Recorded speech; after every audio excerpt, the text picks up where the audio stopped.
Hi everyone, I'm Max Bowder from Energeticcity.ca. This is Council Corner, where twice a month we meet with a council member on the ongoing topics discussed in the community as well as recent council meetings. If you're a regular viewer, you would know that Trey Lopajinski is usually our host. Unfortunately, he is unavailable at this time meeting. I hope I can fill his very big shoes. You're doing a fantastic job, Max. So welcome aboard and let's get this thing rolling. Of course, thank you. We're meeting with Mr. Tony Zabinsky. Thank you so much for being here with me, sir. Thank you very much, Max. It's always a pleasure to sit down and be with you guys and give you sort of the ins and outs, what's happening in our city and what the city's doing. So let's go ahead. Amazing. So it has been a while since we have had a council meeting. That last one was canceled or moved for another special meeting. That is correct. And that was due to a recent UBCM meeting that was done in Vancouver, right? That is correct. We had a UBCM meeting that was not, it's coming up down in Vancouver right now. And what's happening is sort of a background what's happening. So there are local governments associations in BC. There's 5 of them, okay? And I have to remember where they're. There's the Kootenays Boundaries, which is one, Vancouver Island, Lower Mainland, North Central Local Government Association, which we belong to in our region, and then the South Interior. And what happens is they all get together once a year, and what they do is they bring forward all the municipalities, cities, regional districts, bring together different resolutions that are passionate to their area, right? And what happens, they get voted on, and then they get moved up to UBCM to be discussed and voted on, because at UBCM, that's where actually the tires hit the pavement in regards to, that's our voice working with the government, moving that forward to the government to those are passionate for those localized areas or those communities. Morally, it should be more localized to the areas. So we did bring 3 resolutions that got passed at North Central Local Government Associations that are now going to be moved to UBCM, and that's where we're going to be discussing that, and that's why we are going to UBCM to do 2 things. One, first of all, to talk about our resolutions that we are passionate about, and 2, to meet with ministers that sometimes don't have the latitude, fortitude, or the knowledge to come up here to Fort St. John or our region. For some odd reason, the highway seems to be sloped upwards, not level to come up here. Of course, yeah. And just to make it clear for our audience, what does UBCM stand for? Oh, I'm sorry. I hate acronyms. And that's a union of BC municipalities. Of course. And are you optimistic about the outcome of these 3 resolutions? We are. Again, when you go there, it goes before the floor. So you have all of the municipalities, everyone else from BC that's there. So you have to speak for what you are for, in regards to why you're so passionate about, why it shouldn't be so much centric to your own community, but why it benefits the region that you represent, or more so the province as a whole. And that's where you get some traction, because if you get the province of the whole that it represents, then UBCM, they all sit down and grab it and then go and fight for it in Victoria. Hopefully. Of course. Yeah. Anyway, so yeah, going to the committee of the whole meeting that happened on Monday. Yet there were a lot of priorities that were scheduled. I believe that the order is right. Meeting with the Ministry of Health, Ministry of Public Safety, Forests, and Municipal Affairs. That is correct. Yeah, all to discuss them, and they're in order of priority. So why did council feel like this list of priority was the way to go? So Max, I guess what it comes down to is it's a busy 3 days. You have to sit down and go to resolution sessions that are happening at that time, and then we want to sit down and meet with ministers. And when we have health, public safety, forest, and municipal affairs, we're talking about meeting with the ministers that are there.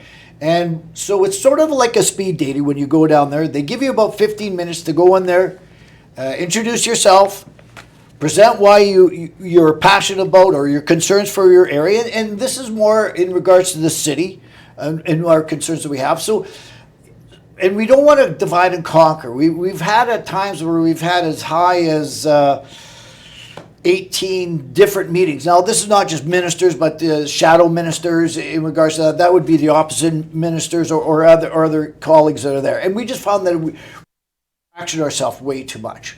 So we speak as one. The mayor speaks for us, and we got to make sure that the mayor has time on her plate to sit down and speak on behalf of us. We go there to support her, but we want to make sure that she has the time. So we decided that we were going to have 4 ministers that we thought were inclusive, important to our community. And number 1 was health. And what we were really worried about, and what's happening now, and you're receiving, is of course the hospital diversion that's happening here, right? Yeah. And that is definitely, we're hearing it from the citizens of our community, and outline. We take in the different people that come to our hospital, right? Recruitment, very important. So what's happening with recruitment? We always have open dialogue with Northern Health, but it's the minister that actually dictates money, funding, what's going to happen in regards to that. And then also, with aging population that's happening in our area, Peace Villa expansion, right? We know it's slated. When is it going to happen? What is it going to look like? And so those are the 3 big topics that we want to talk to the Minister of Health about. Then in regards to public safety, it's our Community Safety Amendment Act. And I know that you've already done on that. And that's one that we did bring to North Central Local Government Association, and it got passed. And we're going to be fighting for that on the floor, as well as talking to the minister why it's important. So not only are we want the traction of the to sit down, or UBCM to move that along, but we also want the minister to know that it's coming to you. We're bringing it to you directly, and so is it coming from the outside. Of course. I have written about the Safety Amendment Act in the past. Crime has been a problem in the city and around the whole province for a little while now. With this act, what will that do? That'll just give us another tool in our toolbox to sit down and be able to help our community, right? I'm not saying that it's the silver bullet that's going to sit down and deal with this, but it's always an extra tool that we have that we can implement, again, if the provincial government puts it into place. It's always been there, but it's never been put into place. So that's what we're looking at right now to move forward. Hopefully it moves forward, and we're going to put pressure on. The next minister that we're going to be meeting with is the forestry, right? And that's a big one. We just had the fire up in Fort Nelson and Fort Nelson First Nations, as well as Doig. And what we're looking for the ministry to do is to sit down and how are we going to salvage those logs that from last much this year, because there's some of those fires still going, but last year's logs in regards to that. And then that being said, how could we use that for year-round fire mitigation? We look at it as that the cost for putting out fires, right, astronomical. So the government looking at moving forward, are they looking at fire? These are just topics that we want to talk to them about. It. I guess it's been brought up before, but again, we just want to know, is there a chance of maybe looking at being proactive and putting in fire guards in areas that will mitigate fires as they move forward to reduce those costs? Of course, yeah. And lastly, Ministry of Municipal Affairs, yeah. Yeah, late registration on fees on title and foreign workers. So I guess people don't understand is that when you go to buy a piece of property, and what happens is your lawyer does a search on that property, and it says it's owned by the person that you're buying it from, Mr. and Mrs. or whoever it is, and there is a charge on that property, normally by a chartered bank or a financial institution. It says that we put a charge on that, and it could be anything from a mortgage to a line of credit or a loan, whatever that may be. Other than that, there's really no other information in regards to that. But if the city does an expansion where they've sat down and wanted to look at you had a gravel road and you wanted to sit down and pave it, we would go out to tender because we just can't pave it and say, here's your out there. We say we are going to talk to you and your neighbors along there and to decide that we're going to pave it. If you say we're going to pave it, of course, there's a cost to that. And so what happens is that cost is borne by those people that live on that street, on both sides of the street. And you pay those amount taxes to the city. Mm-hmm. But the problem being is that no one knows about that. There's nothing registered on title that there is a cost for that. And let's say it's X amount of dollars over a 25-year period. How do you know that? It's not registered on title. So what we're saying is we would like to have, that's just one example of something like that is shown on title, that when you go to get it, that you're not surprised by this, that all of a sudden, yes, I know that I'm buying it from X person. The lawyer or the notary that's doing it knows that I have to make sure why this debt is on there, i.e. from the financial institution, but he doesn't know anything else when you go to buy this. And this would be another good information, not just for Fort St. John, but I'm saying province-wide.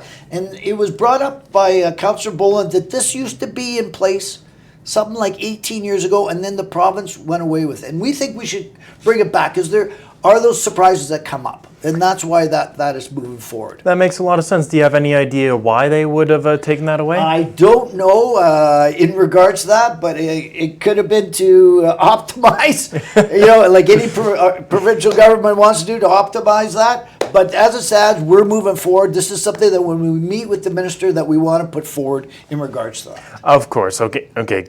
Glad we can get all that out of the way. One thing I was confused when I was attending the meeting earlier today.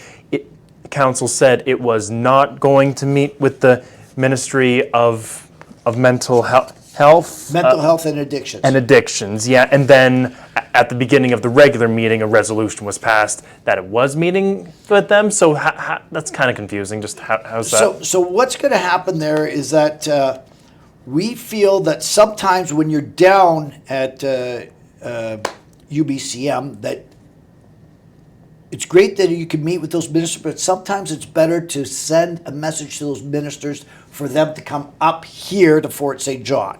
So when we made that forward, that resolution, it was that we want to meet with them, but we want them to meet with them as a priority in regards to separately, i.e. not while we're there. We do want to meet with them. There are burning concerns that we have for our community and outlying neighbors that we have in our community. So that could be done through Zoom, or more importantly, come on up here and visit us. We'd love to show you our city and our region. So that's why. So it is going to happen, but that's how that's going to navigate its way through there.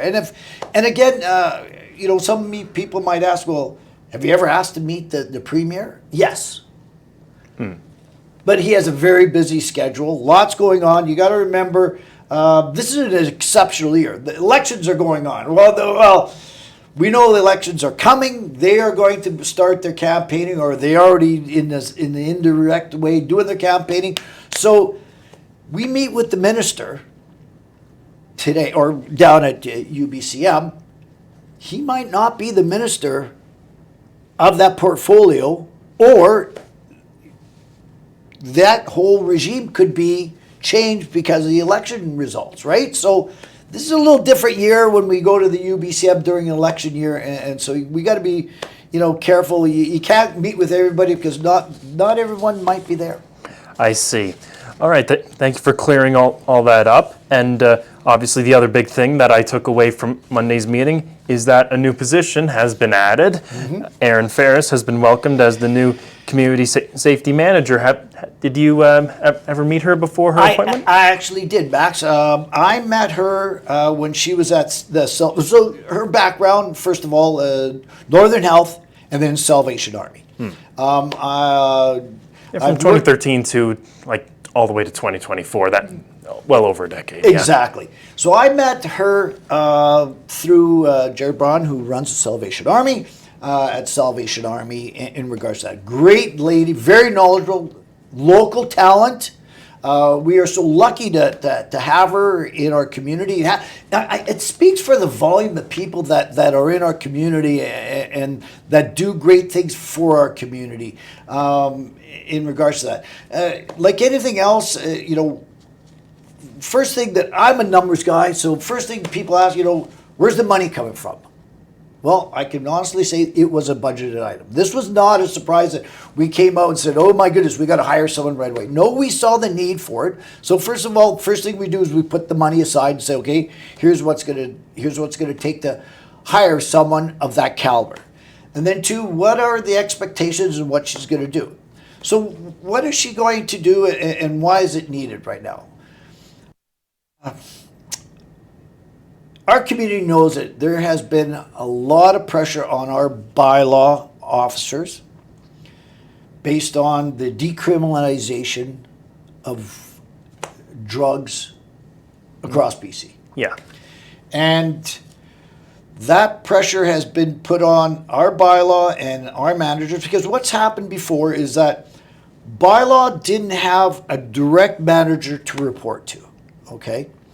So now what happens with this community safety manager, bylaw is going to report strict to her. So she's going to take on a lot of that, as well as she's going to be implementing a lot of different issues that we want to do. And two of them are, just to let you know, is one going to be that our situation table that we're resurrecting coming up. And that situation table is going to be where we're going to get a lot of working groups in our community together, sit down at a table to work through these concerns that our community is seeing in regards to homelessness, drug addiction, those type of avenues in here. And then housing first initiatives in regards to housing. Very important for our community. So that's what she's going to be undertaking. That's under her mandate. And, she's just going to bring, also any safety concerns or movement, you can get a hold of her. She'll be out in the community to sit down and address those things. So really well-educated lady coming from Northern Health and Salvation, understands those dynamics, what's happening, right? Both the yin and the yang of what's happening out there and understands it, knows it, and walks it, and is going to be able to talk to them and accept the ideas that come from the public, but also give them rationale why it will work and maybe not work. That makes sense, and I agree. I did a little bit of research into her. I think it's always good to have more city staff that serve the community, so I'm sure she's going to do a great job in that capacity. So yeah, okay. I love your. It's not just that city staff, but it's staff that are going to make a difference to our community. Right, of course. That's a good way of going about it. So, well, you always get beaten up. Do we need it? Do we? What's the value in it? Mm-hmm. You got to show value to our taxpayers. I mean, there's taxpayers pay for it. Right. This is not a grant. This is not any money that we're gonna. This is taxpayers. So we got to show them value for it. And upon presentation to staff, to council, I should say, the value was there. And the communication line was there, and we saw total value and pressure that is going to be required. And I mean, this is really coming from the decriminalization that the provincial government has put on all municipalities across the whole province. I see. Well, like we said, I'm sure she'll do good work, and I'm sure the money will be well spent. She will do a fantastic job, all our staff. That's good to hear. So the other things that I would like to just talk about when it comes to Monday's meeting, you did bring up two items for discussion. I always find it interesting when councillors do that. And it was the casino revenue and acknowledging the achievement of Bonnie McHugh. You can obviously go into very much details about that, but also what is the good reason for pulling these items out of the agenda for discussion? That's a great. So we get, on average, probably 15 to 30 items that have come our way in regards to information that comes in, whether it's what's happening in regards to the gaming society, in regards to, or some of our staff that have taken training and education and bettered themselves. And there are certain things that I take notice of that I believe in. And number one, I believe that any good city municipality should promote education to their staff.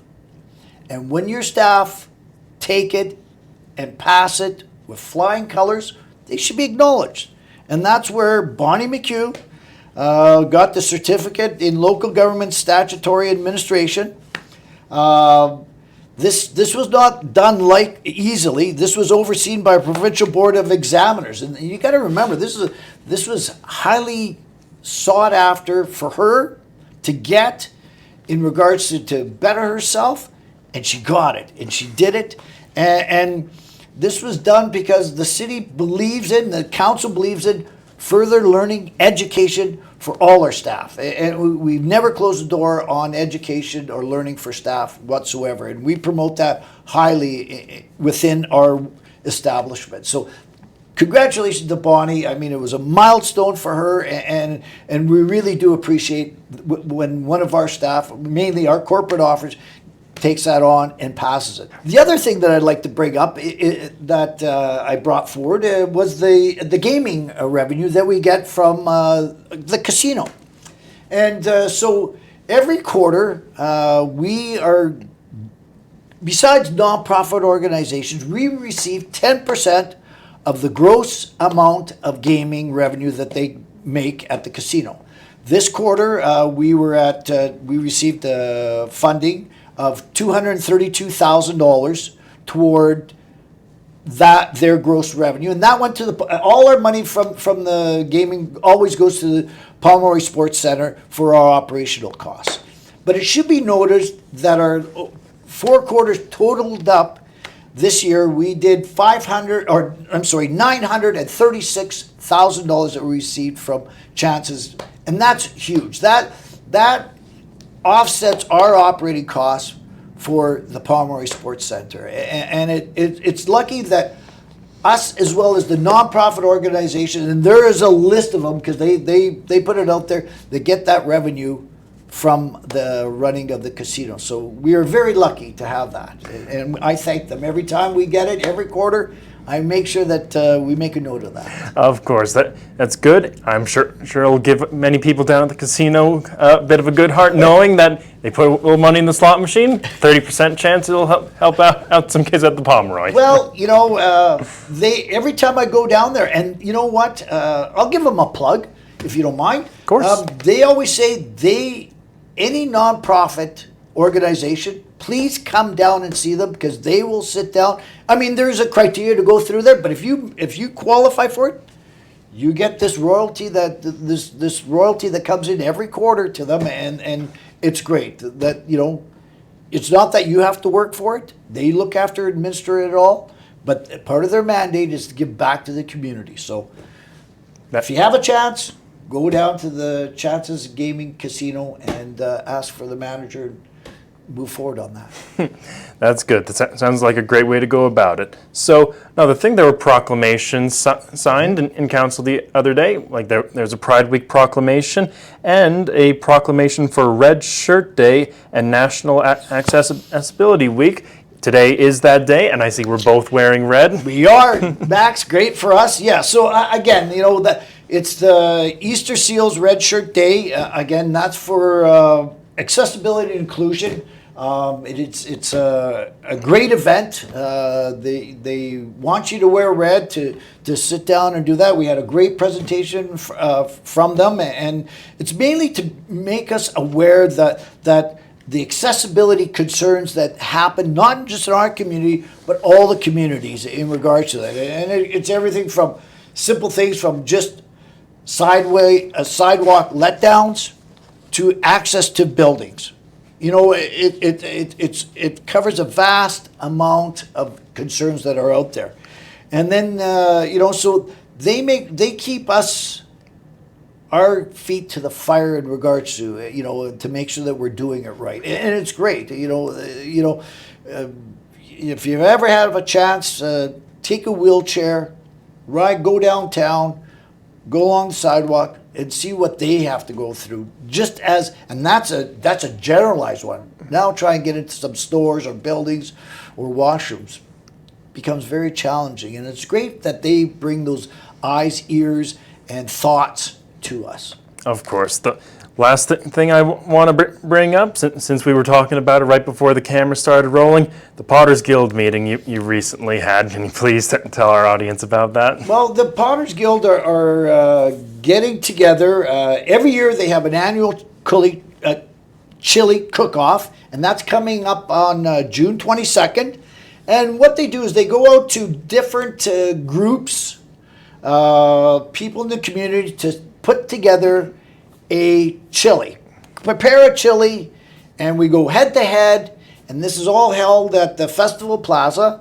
And so this year, there are 2 councillors that are going to be putting our chili together, and that'll be myself as well as Councillor Sarah McDougall. And we're going to be crafting our chili, and I do believe there's either 8 or 9 contestants that are in this, and you come down and you get to sample the chili, and it's by taste test only, and you vote for the one that you figure is the best. But as far as I'm concerned, everyone wins because you get to try all these fantastic chili recipes across the board. And, it's fun. It's a great time. I like doing it. And so look forward to it. So if you have a chance, come on out June 22nd to the Potters Guild Chili Cook-Off. Great.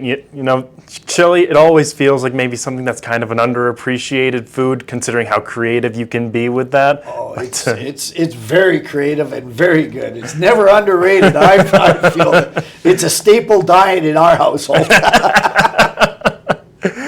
Okay, well, thank you so much, Mr. Zabinsky. If there's anything else you would like to mention? Max, it's like anything else. If anybody wants to do a delegation or come forward, to the city, to council itself, there's 2 ways you can do it. You can get a hold of our legislative services group and just phone the city and they'll put you there. Or you can go on our website. It's all there. The information's there, and it walks you through the steps on how to come forward. We love having people come forward and tell us who they are, what they're doing, or what's happening in our community. So with that being said, look forward to seeing you guys at first of all, the Pride Parade coming up this Saturday from 1 to 5 at Centennial Park. And if you have any burning issues that you would like to come to Committee of the Whole, by all means, get a hold of our legislative services. Thank you so much, Councillor. Thanks a lot, Max, for your time. Once again, this is Council's Corner. Have a good day, everyone. Bye.